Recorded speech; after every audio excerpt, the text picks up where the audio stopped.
방금 제가 소개를 받고 나왔습니다만 사실 제가 고려대학교를 다닌 사람이 아니기 때문에 사실 고려대학교의 학생들을 상대로 해서 말씀을 하기는 조금 어려운 입장이 있습니다. 그러나 고려대학교는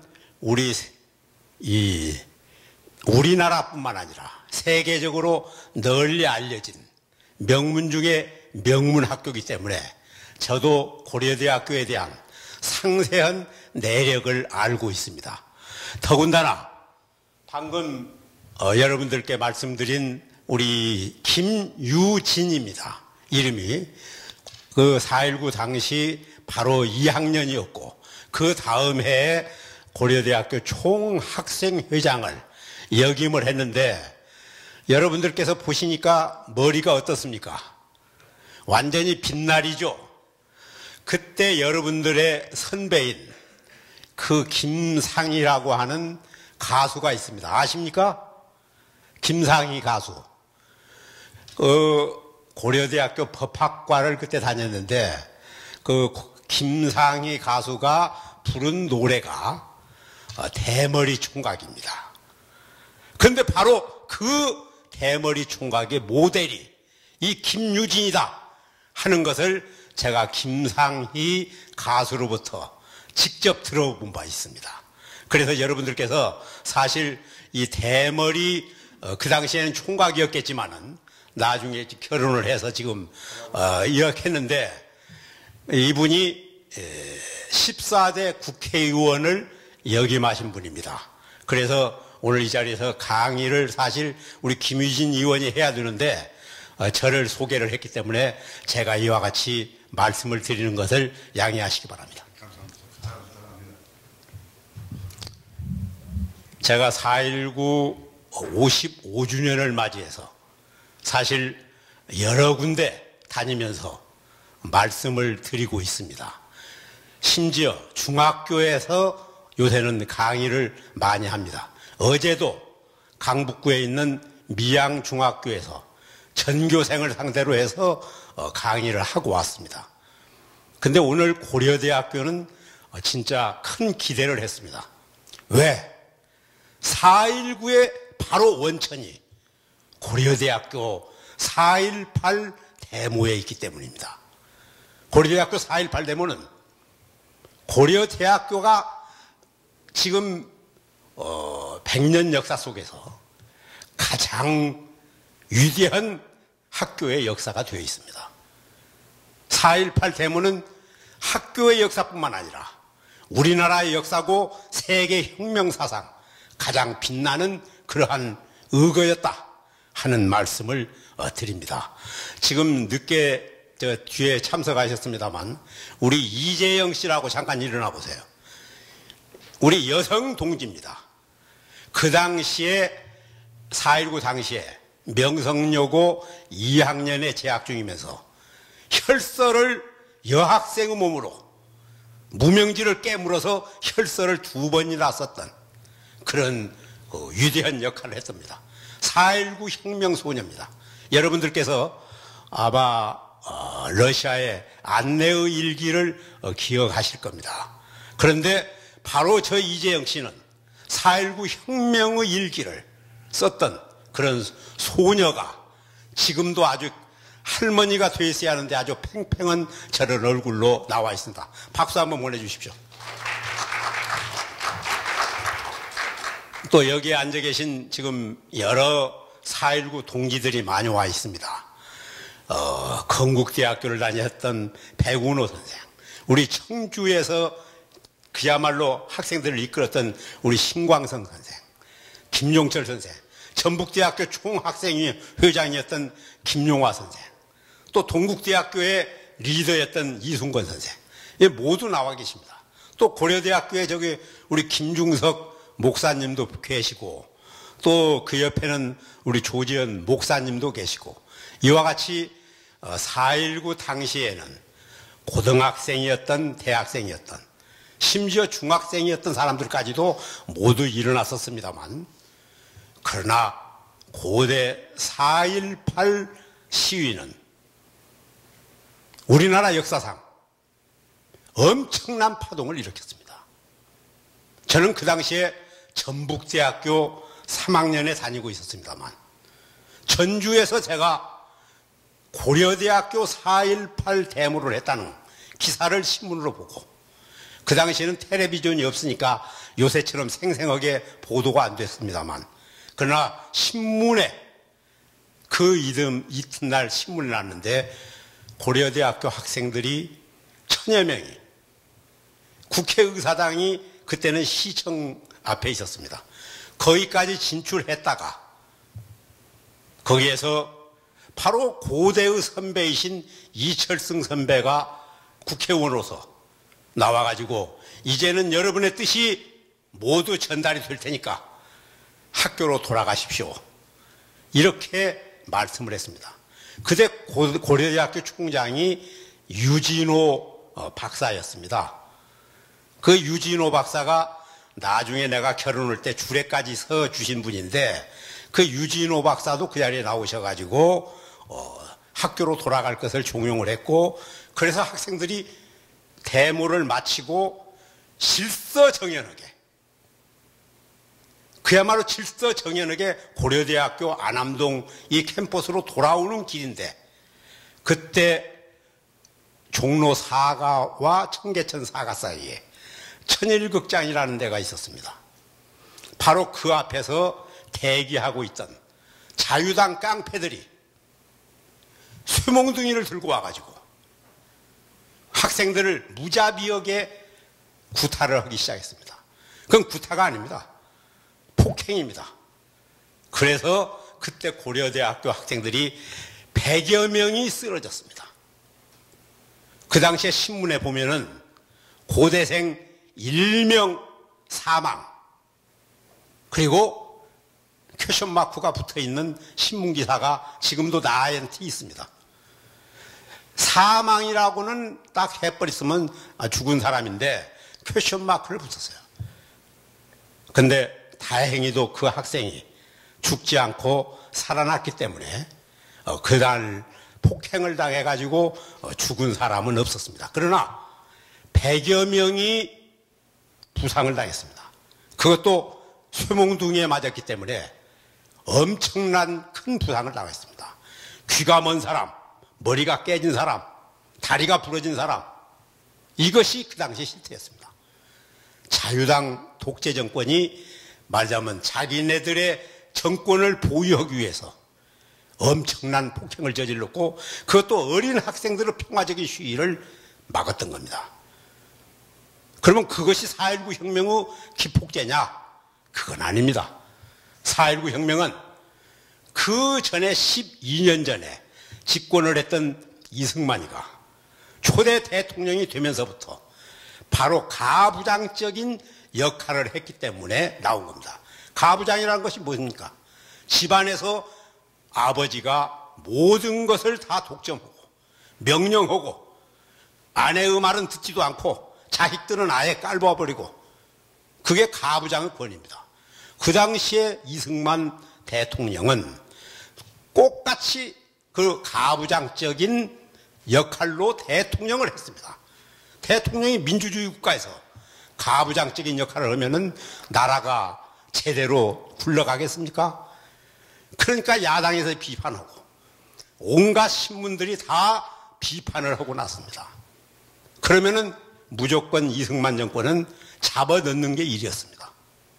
야당 의원을 잡아놓고 야당 언론인을 잡아놓고, 그리고 언론의 자유를 핍박하고, 그러다 보니까 국민들은 점점 속에서 끓어오르는 용광로처럼 일어날 수밖에 없는 그런 처지가 됐습니다. 자유당 정권이 그때 대통령을 2번만 하게 되어 있는데 3선 개헌을 자행합니다. 근데 3선 개헌을 하는데 국회의원 3분의 2가 찬성을 해야만이 3선을 할 수 있도록 개헌이 되는 건데, 그때 국회의원 숫자를 딱 보니까 136명이 되어야지 개헌선이 통과되는 겁니다. 근데 숫자를 딱 헤아려 보니까 135명만 개헌에 찬성을 했습니다. 그래서 부결이 됐습니다. 그날 밤 청와대, 지금은 청와대라고 합니다만 그때 경무대입니다. 경무대에서 비상대책회의가 열렸어요. 그때 이승만 대통령이 노발대발한 겁니다. 거기에 국회 부의장, 의장단, 자유당 간부들 전부 모아놓고 너희들은 수학 공식도 모르냐? 내가 딱 계산을 해보니까 국회의원 숫자가 얼마인데 100분으로 따서 135.5명이다. 그날 표결에 들어간 것이. 그러니까 4.4.5입을 하면 반올림을 할 수가 있지 않습니까? 그 반올림을 하면 136명이 된다. 그러니까 통과된 것인데 네 국회에서는 뭐 했냐? 왜 그것도 모르고 부결을 시켰냐? 그러니까 꼼짝 못하고 그 이튿날 국회를 다시 소집해가지고 그 당시에 국회 부의장이 최순주라고 하는 사람이었습니다. 의장 2기 부인은 병이 들어서 나오지도 못할 때요. 그 최순주가 방망이를 다시 두드립니다. 어저께 부결됐던 그 안건은 잘못 계산을 했다. 그래서 135.5기 때문에 반올림을 하니까 136명이 된다. 따라서 이건 4.4.5입으로 해서 삼선 개헌이 통과되었음을 선포한다 하고 방망이를 두드린 겁니다. 세상에 사람의 숫자를 반올림할 수가 있습니까? 없습니까? 그런 무지막지한 역할을 하는 것이 바로 자유당 이승만 독재 정권이었고 그것이 우리 국민을 탄압하고 우리 민중들을 완전히 핫바지로 만드는 그런 역할을 했기 때문에 그렇게 됐다 하는 말씀을 드립니다. 그것이 정치 파동으로 이어졌고 그러나 삼선 개헌은 성공했기 때문에 이승만 대통령은 다시 세 번째 대통령이 됩니다. 그런데 대통령이 될 수 있는 것이 아니었어요. 그때 야당 대통령 후보는 신익희 선생이었습니다. 그런데 신익희 선생이 선거 며칠을 앞두고 내가 살고 있는 전주에 유세차 오다가 호남선 열차 속에서 심장마비로 세상을 떠십니다. 이 통한의 신익희 선생의 서거 때문에 우리는 이승만을 이겨내지 못하고 이승만 혼자서 출마를 한 겁니다. 그런데 그때 야당에서 진보당이라는 당이 있었습니다. 그 진보당의 당수가 조봉암 선생인데 조봉암 선생이 그때 출마를 했었습니다. 그런데 조봉암 선생이 그 당시에 표를 받을 수 있는 것이 많이 받아봐야 50만 표 받게 되어 있었습니다. 그런데 신익희 선생이 서거를 하고 나니까 동정표가 쏟아져 가지고 무려 320만 표를 득표하는 그런 엄청난 민주 세력의 단합이 됐고 그것을 보고 이승만이는 깜짝 놀라서 그 다음에 조봉암이를 간첩으로 몰아가지고 사형 집행까지 해버립니다. 조봉암 선생은 1959년에 사형 집행이 됐습니다. 지금 망우리 묘소에 묻혀 계십니다만 거기에는 비석만 세워놓고 아무런 비문이 없는 그런 길을 세워놨습니다.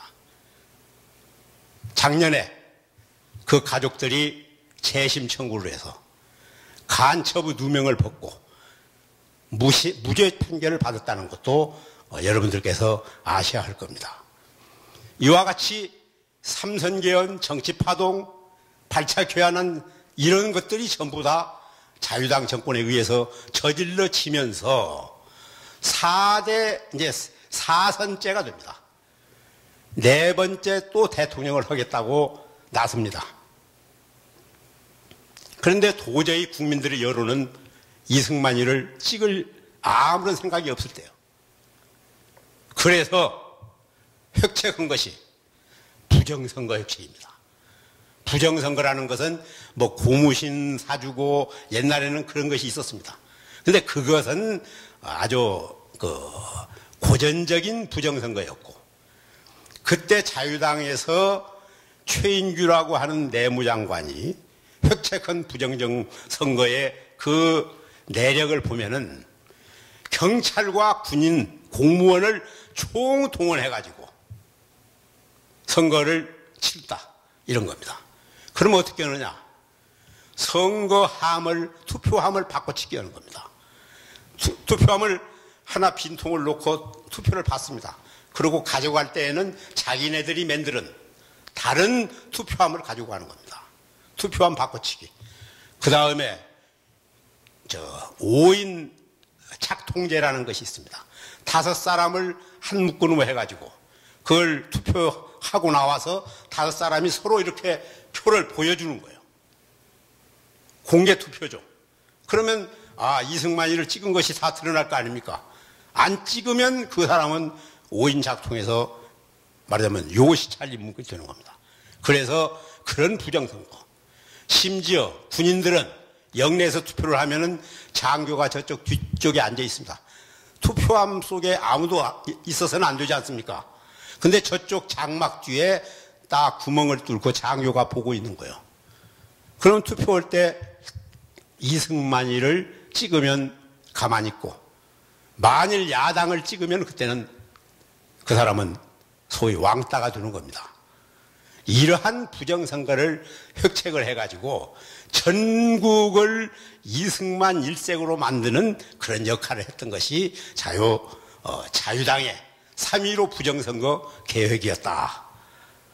그러나 그때도 야당 대통령 후보가 조병옥 선생인데, 불행히도 이분도 신익희 선생과 똑같이 선거 한 달을 앞두고 미국 월트리드 육군병원에 가서 암 진단을 받고 수술을 한 결과 거기서 더 이상 살아나지 못하고 별세하게 됩니다. 그러니까 야당 대통령 후보가 3대 선거 일주일을 앞두고 돌아가셨고, 그리고 4대 대통령 선거 한 달을 앞두고 돌아가신 겁니다. 이런 불행한 경우를 우리는 겪어야 했습니다. 우리 국민들에게는 희망이 없어졌습니다. 유일한 야당 대통령 후보를 찍어야 할 그런 기회를 잃었으니까요. 그래서 3.15 부정선거를 우리는 규탄하는 운동이 벌어졌고, 그것이 대구에 있는 학생들 2.28 데모가 벌어졌고, 그 다음에 3.15 선거날 마산에서 학생들, 시민들이 모두 일어나가지고 데모를 했던 겁니다. 근데 자유당 경찰은 그때 본보기로 마산에서 모두 총탄 세례를 퍼붓는 그런 만행을 저질렀습니다. 그날 마산에서 죽은 사람이 7사람입니다.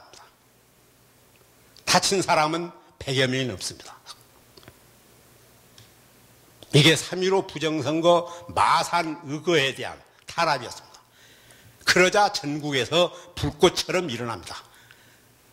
그때 사라진 사람이 여러분들께서도 아마 기억을 하실 겁니다.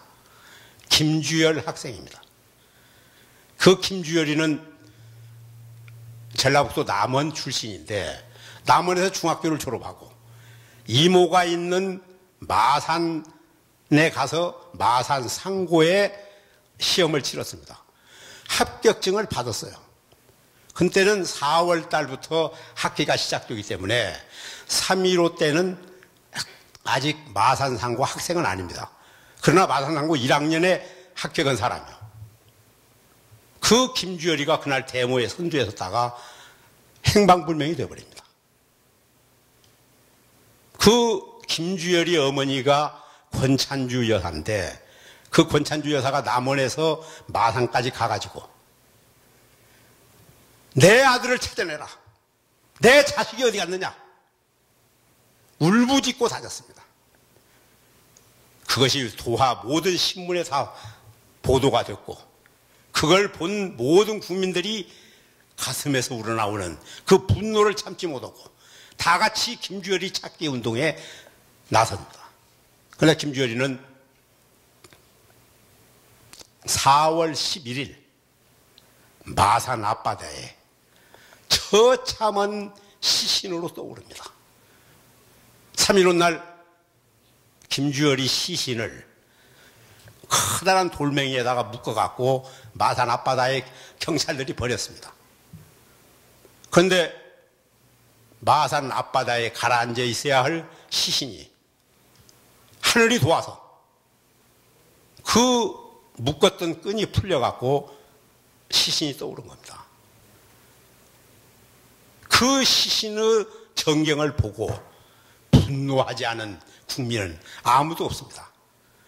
커다란 최루탄이 눈에 딱 박혀갖고 그야말로 목불인견의 그런 참상을 보게 됐습니다. 그때 국회에서 여야 간에 합의를 해가지고 진상조사단이 내려갑니다. 그 진상조사단 단장은 야당의 대표였던 양일동 의원이었습니다. 양일동 의원이 대표로 가서 조사를 딱 마치고 그때 자유당이 시퍼렇게 살아있을 때입니다. 근데 그 양반은 이 김주열이는 자유당 경찰이 죽였다, 이렇게 확언을 해버렸습니다. 그것이 빌미가 돼가지고 자유당 경찰은 김주열이를 죽인 경찰이 됐고, 그리고 많은 사람들이 분노를 해서 일어났고, 그 첫 번째 데모가 바로 이 자리 고려대학교 학생들, 오늘 연설을 하기로 했던 이기택 선생이나 또 그 당시에 학생회장이었던 이세기 선생이나 이런 분들이 그때 고려대학교를 이끄는 학생 리더였습니다. 이분들에 의해서 고려대학교 학생들이 일어났던 겁니다. 4.18 데모의 그 위대한 정신이 그때 발휘된 겁니다. 그리고 그 이튿날 도저히 참을 수 없었던 전국의 학생들이 4.19 혁명을 일으킨 겁니다. 피우 화요일이라고 합니다. 그날 186명이 자유당 경찰의 총에 죽었습니다. 6,500명이 피비린내 나는 길바닥에 쓰러져야 했습니다. 이러한 사실을 지금 새삼스럽게 우리가 이야기합니다만, 그 피를 흘리고 쓰러졌던 경복궁 앞에 그 광화문 내거리에다가 지금 이승만을 추종하는 몇몇 세력들은 동상을 세워야 된다, 이승만 기념관을 세워야 된다 하고 외치고 있습니다. 우리의 입장에서는 가슴 속에서 피가 흘립니다만, 그러나 그분들이 그런 노력을 하고 있는 것을 보면서도 우리는 결코 광화문 내거리에 이승만 동상은 세워져서도 안 되지만은 세울 수도 없을 것이라고 하는 확신을 갖고 있습니다. 왜? 우리의 학생들이 가만히 있겠습니까? 우리의 선배들이 거기에서 피를 흘리고 죽어간데 왜 우리가 이승만의 동상을 광화문에서 봐야 되느냐? 이와 같이 저항할 것이기 때문입니다. 바로 여러분들이 그런 주인공이 될 것이다, 저는 그렇게 봅니다. 우리는 이제 제가 강의를 마치는 시간으로 끌어갈까 합니다. 4.19 경과, 그 뒤에 5.16 쿠데타가 나고 그 다음 많은 고통을 겪었던 그런 이야기들은 나중이고요.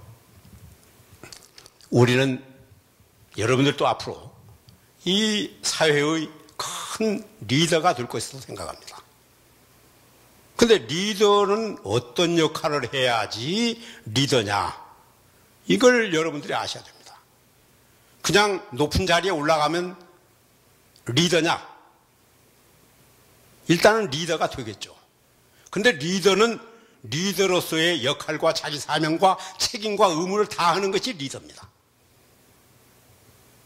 어저께 4월 16일 세월호 1주기가 됐습니다. 그때 세월호의 리더였던 사람이 누굽니까? 이준석이라고 하는 선장입니다. 선장은 배에서는 어느 누구도 침범할 수 없는 그런 막강한 권한을 갖고 있습니다. 그 리더가 배가 기울어졌다. 그러면 선장은 배가 마지막 침몰할 때까지 남도록 규정이 되어 있습니다. 그런데도 불구하고 이준석 선장은 빤스바람으로 제일 먼저 도망을 쳤습니다. 여러분들도 다 텔레비전 뉴스로 그 광경을 보셨습니다. 그런데 이준석이 같은 뭐 선장 하나 리더 노릇 못했다. 내 이걸 탓하는 거 아닙니다. 나라를 지켜야 하는 사람은 최고의 리더가 대통령입니다. 대통령보다 더 큰 리더는 대한민국에 없습니다. 그런데 우리나라에 1950년에 북한 괴뢰 집단이 남침을 감행합니다.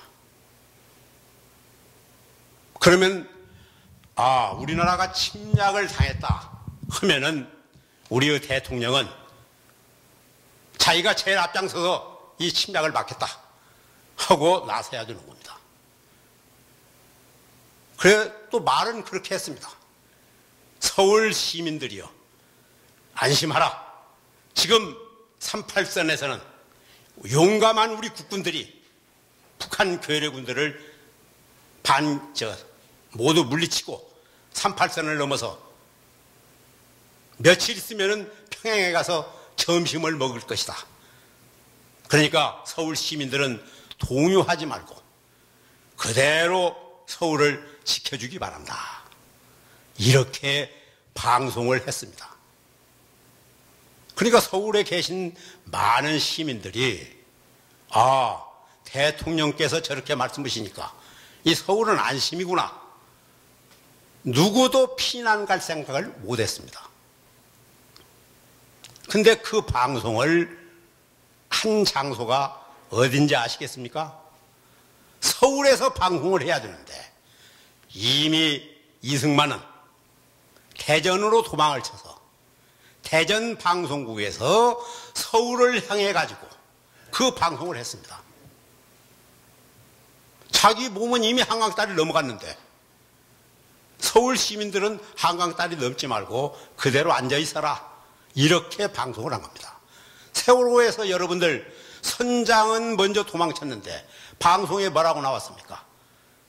학생들은 안심하고 제자리를 지켜라. 움직이지 마라. 그거 똑같습니다. 이승만은 먼저 도망쳤어요. 그리고 6월 28일 날 새벽에 한강다리를 폭파해버립니다. 그때는 한강다리가 두 개밖에 없었어요. 하나는 광진교, 천호당 넘어가는 광진교. 그 다음에 거기 한강 인도교. 근데 그걸 끊어버리면은 이 시민들이 아무데로 갈 수가 없는 겁니다. 한강을 헤엄쳐서 도망가기 전에는 아무것도 안 되는 거예요. 한강을 헤엄칠 수 있는 능력을 가진 사람은 별로 없습니다. 그래서 서울 시민들은 꼼짝 못하고 북한 괴뢰군들에게 인질이 됐고, 그때 이승만 대통령의 그 서울 안심하고 서울에 있으라고 하는 말을 듣고 도망가지 않고 서울을 지켰던 국회의원이 77명입니다. 77명이 모조리 북한으로 납치가 되었습니다. 그 외에도 유명했던 많은 인사들이, 과학자들, 문학자들, 학자들 다 북한으로 끌려갔습니다. 대통령의 한마디, 리더를 잘못 뒀기 때문에 리더의 한마디에 많은 민중들은 속아 넘어갔고, 그리고 그대로 희생자가 됐던 겁니다. 세월호에서 이준석이가 가만히 있으라고 저는 도망갔고, 6.25 전쟁 때 이승만이는 저는 먼저 도망가고 시민들은 서울에 남았다가 희생자가 된 겁니다. 근데 그것이 또 역사적으로 보면은 임진왜란 당시에 그때 왕이 선조대왕입니다. 그 선조대왕이 저 외놈들이 지금 저 갈대를 넘어서 여기 서울로 쳐들어온다 하는 소식을 듣고 이 서울 궁궐을 지켜야 할 왕이 먼저 도망을 칩니다. 왕이 도망가는 것을 뭐라고 하는 줄 압니까? 몽진이라고 그럽니다. 왕이 도망가는 것은. 일반 백성들이 도망가면 피난살이에 간다고 그러고, 임금은 몽진을 가는 겁니다. 그 선조대왕이 몽진을 떠나서요. 많은 백성들은 서울에 그대로 앉혀놓고 자기만 몇몇 대신들을 데리고 도망가는 겁니다. 그때 야가 빠진 그 대신들 중에는 목숨을 왕하고 같이 가다가 죽을까 봐서 뒷구멍으로 빠져버리는 사람들도 있었어요. 그게 소위 대왕이라고 하는 당시의 최고의 리더가 도망을 치니까 그런 현상이 나온 겁니다. 그러면은 제가 여기서 우스개로 말씀을 드릴게요. 선조대왕도 이승만 대통령도 이준석 선장도 모두 이시성을 가진 분들입니다. 여러분들 중에 이시성 가진 분들이 많이 계실 거예요. 내가 이시성 가진 분들한테 그 얘기를 합니다. 어찌 이씨들은 그렇게 도망을 잘 가냐. 그러면 자기들도 다 웃습니다. 그러나 저는 그렇지 않습니다. 이시성 중 가진 사람 중에서 그 사람들은 도망을 갔지만은, 그러나 이씨 중에서는 이순신 장군이 계십니다. 이율곡 선생이 계십니다.